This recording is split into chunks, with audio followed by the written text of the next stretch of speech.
By election होने जा रहा है महाराष्ट्र के अंदर, इकलौता एक लोकसभा की सीट का नांदेड़ के अंदर।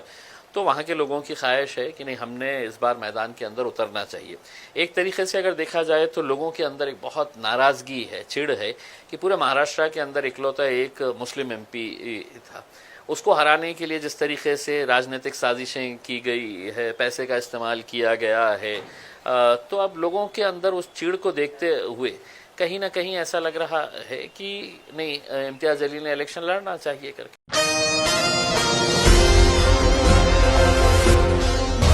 ऑल इंडिया मजलिस इत्तेहादुल मुस्लिमीन पार्टी मुमकिना तौर पर 20 नवंबर को होने वाले ज़मीनी इंतखाबात में कांग्रेस के मद्दे मुकाबिल नांदेड़ लोकसभा हल्के से मुकाबला करेगी। एक सरकर्दा रहनुमा ने इस बात का इशारा किया। महाराष्ट्र यूनिट ऑल इंडिया मजलिस इत्तेहादुल मुस्लिमीन पार्टी के सदर इम्तियाज़ जलील ने मीडिया के नुमाइंदों को बताया कि वो LS ज़मीनी इंतखाबात के लिए नांदेड़ के साबिक़ कांग्रेस गढ़ से मुकाबला करने के खिलाफ नहीं हैं।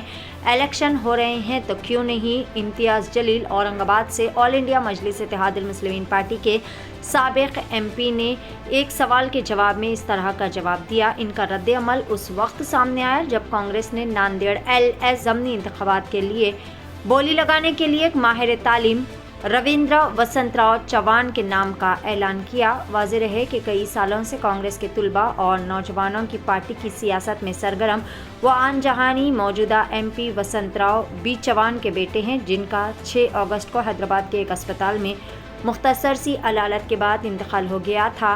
जब इस बात की निशानदेही की गई कि कांग्रेस ऑल इंडिया मजलिस इत्तेहादुल मुस्लिमीन पार्टी को BJP की B टीम के तौर पर लेबल करेगी, जलील ने हंसते हुए कहा कि ये वही बात है जो हम बहुत अरसे से सुनते चले आ रहे हैं, लेकिन मैं एक सियासी पार्टी का हिस्सा हूँ। आइए जानते हैं इस खुसूस में मुकम्मल तफसीलात। पेश है Asian TV news bureau report. Nanded से लड़ रहे हैं, इस तरह से पोस्ट घूम रहे हैं, क्या सोचा? देखिए, अगर पोस्ट घूम रही है तो पर्सन भी कुछ होगा उसके अंदर, सच्चाई उसमें। और पोस्ट घुमाने वाले जो है वो मेरे नांदेड़ के अहम जिम्मेदार जो है वो लोगों ने ये पोस्ट डाले हैं, क्योंकि उन्हीं की ख्वाहिश है कि नांदेड़ से इस बार लोकसभा का इलेक्शन हमने लड़ना चाहिए करके। नांदेड़ हमारे लिए एक बहुत इंपॉर्टेंट सेंटर है, वहाँ पे मजलिस को बहुत मकबूलियत मिली थी, बहुत अच्छा लोगों का प्यार मिला था जब महाराष्ट्र में पहली मर्तबा मजलिस आई थी। सबसे ज़्यादा कॉरपोरेटर्स हमारे नांदेड़ में ही हुआ करते थे। उसके बाद विधानसभा के भी इलेक्शन हमने लड़े हैं, और इस बार जब बाई इलेक्शन होने जा रहा है महाराष्ट्र के अंदर, इकलौता एक लोकसभा की सीट का नांदेड़ के अंदर, तो वहाँ के लोगों की ख्वाहिश है कि नहीं, हमने इस बार मैदान के अंदर उतरना चाहिए। एक तरीके से अगर देखा जाए तो लोगों के अंदर एक बहुत नाराज़गी है, चिढ़ है कि पूरे महाराष्ट्र के अंदर इकलौता एक मुस्लिम MP था। उसको हराने के लिए जिस तरीके से राजनीतिक साजिशें की गई है, पैसे का इस्तेमाल किया गया है, तो अब लोगों के अंदर उस चिढ़ को देखते हुए कहीं ना कहीं ऐसा लग रहा है कि नहीं, इम्तियाज़ जलील ने इलेक्शन लड़ना चाहिए करके। तो हम उतरेंगे मैदान के अंदर, किस्मत आजमाएंगे। दो ही चीज़ हो सकती है, या तो आप हारते हैं या जीतते हैं, देखेंगे। ओवैसी साहब ने आप पर भरोसा रखकर आपके ऊपर ही सौंपा है कि आप कहाँ से लड़ेंगे, तो आपने वही माहौल क्यों चुनाया, वही विधानसभा का गढ़ क्यों चुना? देखिए, लोकसभा की एक ही बाई इलेक्शन की सीट आई है। वहाँ के जो सिटिंग MP है उनकी डेथ के बाद ये बाई इलेक्शन होने जा रहा है।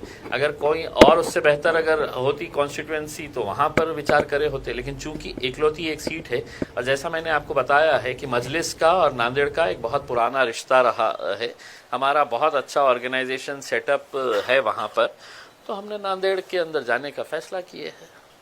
आप और जरांगे की मीटिंग हुई थी, वहाँ पर कुछ अहम मुद्दों पे चर्चा हुई, तो कौन से मुद्दे थे और उसके बाद आपने ये ठान लिया कि हमें वहाँ से लड़ना है? देखिए, मैं जरांगे पाटिल साहब से पहली मर्तबा मिला हूँ ऐसा नहीं है। जब उन्होंने अपना आंदोलन शुरू किया था उस वक्त भी मैं उनके गांव गया था। यहाँ पे जब वो एडमिट थे तो 2 मर्तबा मैं हॉस्पिटल जाके उनसे मुलाकात की थी। और इस बार यकीनन जब इलेक्शन के करीब अगर राजनीतिक पार्टी के लोग अगर एक दूसरे से मिलते हैं तो कोई मौसम के बारे में चर्चा नहीं करते हैं। नेचुरल है कि पॉलिटिकल उसके ऊपर ही चर्चा, और जो सोशल माहौल जो चल रहा है महाराष्ट्र के अंदर, इसी के बारे में चर्चा हुई होंगी उसमें, और हमने करे है। और आकर जो भी हमारी चर्चा हुई है हम बाहर आकर बताया है लोगों को, मीडिया के सामने भी हमने, आपने सवाल किया हमने जवाब दिया, हम क्यों आए थे, कैसे आए थे करके। लेकिन जरंगे ने एक बात की थी कि मुस्लिम और मराठा इकट्ठा आएंगे तो सत्ता परिवर्तन हो सकती है। देखिए, जरांगे पाटिल साहब की एक बात मुझे पसंद आई थी। उन्होंने कभी भी मतलब ये नहीं कहा है कि किसी एक जात के ऊपर, उन्होंने कहा कि हम जात और धर्म के ऊपर उठकर हम सभी लोगों को समाविष्ट करना चाहते हैं जिन जिन लोगों के साथ नाइंसाफ़ी हुई है करके उसमें। और एक अच्छी बात यह है कि जैसा मैं जरांगे पाटिल साहब के बारे में यही कहूँगा कि देखिए, एक समाज, किसी एक मामूली सा आदमी, एक सादा सा आदमी गाँव का उसके पीछे अगर जा रहा है तो कहीं ना कहीं उसकी जो प्रामाणिकता है अपने समाज के प्रति, इस वजह से पूरा समाज एक आवाज़ के ऊपर उठ के उसके पीछे जा रहा है। तो यकीनन अब हमारी भी सोच यही है कि जितने भी एस्टैब्लिश पॉलिटिकल पार्टीज़ और एस्टैब्लिश्ड नेता है महाराष्ट्र, लोग हैं तो उनका चेहरा भी नहीं देखना चाह रहे हैं उसमें। आप खुद देखिएगा, अभी जो हुकूमत के अंदर बैठे थे, लोगों ने वोट किसको दिया था, हुकूमत में वो जाके किसके साथ बैठे हैं, किसके साथ दोस्ती कर लिए, किसके साथ गले मिल लिए है करके। तो लोगों का विश्वास अब राजनीति के ऊपर से ही ख़त्म होता जा रहा है। तो उनको एक ऑल्टरनेट देने के लिए हम सोच रहे हैं क्यों ना एक नया एक समीकरण तैयार किया जाए करके। सिटी का क्या माहौल है, क्योंकि अपने यहाँ पर जो कैंडिडेट्स है एमआईएम की ताकत यहाँ पर अच्छी है, उसके बाद कहाँ पर कौन से उम्मीदवार देंगे, इस तरह से क्या? चलिए, शुक्र है आपने माना तो सही है कि एमआईएम की ताकत यहाँ पर अच्छी है। अच्छी ही नहीं है, बहुत अच्छी है यहाँ पे।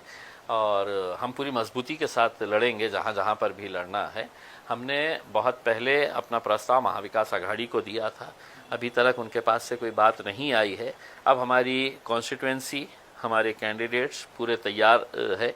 अब हम इंतज़ार कर रहे हैं, या तो आप साफ तरीके से बोल दे हाँ या ना। हाँ बोले तो भी हमारी स्ट्रेटजी तैयार है, ना बोले तो भी हमारी, आप अपनी ताकत दिखाना, फिर हम हमारी ताकत दिखाएंगे। पूर्व मध्य से कुछ नाम सामने आ सकते हैं आपकी तरफ से? हाँ, पूर्व मध्य से आएंगे ना, बहुत सारे लोगों ने फॉर्म भरे हैं, बेहिसाब लोगों ने फॉर्म भरे हैं, उसमें से किसी एक का नंबर लगेगा उसमें। या आप दोनों जगह से लड़ेंगे? हो सकता है। मैं तो क्लियर कहा हूँ ना, अगर मेरे क़ायद बैरिस्टर असदुद्दीन अवैसी साहब ने कहा कि नहीं सिर्फ लोकसभा लड़ो तो लोकसभा लड़ेंगे, उन्होंने कहा नहीं विधानसभा ही लड़ो तो विधानसभा लड़ेंगे, उन्होंने कहा कि दोनों जगह लड़ो तो दोनों जगह लड़ेंगे, और उन्होंने कहा कि नहीं दोनों जगह मत लड़ो, तुम लड़ो ही मत, तो नहीं लड़ो। क्या आपके दांतों में तकलीफ है, इम्प्लांट्स करवाना चाहते हैं या स्किन और हेयर ट्रीटमेंट चाहते हैं? आपके शहर हैदराबाद में क्वालिफाइड एक्सपीरियंस डॉक्टर और एडवांस्ड मशीन के साथ Dentomax clinic, doctor Farheen Khatoon dentist, implantologist, hair and skin specialist, 15 सालों से माहिर प्रैक्टिस और एक्सपीरियंस के ज़ेरे निगरानी में बेहतरीन क्वालिटी और हाइजीन के साथ तमाम डेंटल और स्किन एंड हेयर ट्रीटमेंट जैसे single sitting root canal, crowns, implants, clips का इलाज, braces, laser surgeries, hair transplant, laser hair reduction और cryo weight loss, medi facials जैसे hydra facial, carbon facial, chemical peels और काफी advanced treatments कम से कम अखराजात में किया जाता है। डायबिटीज पेशेंट्स के लिए फुल माउथ डेंटल इम्प्लांट्स 5-7 दिन में होते हैं। हमारे यहाँ हजारों पेशेंट्स का मुतमईन इलाज किया गया है। तो अब आपके सारे डेंटल और स्किन प्रॉब्लम्स का एक ही centre, Dentomax clinic, opposite Roman hotel, Chandrayangutta. Contact 7993137434।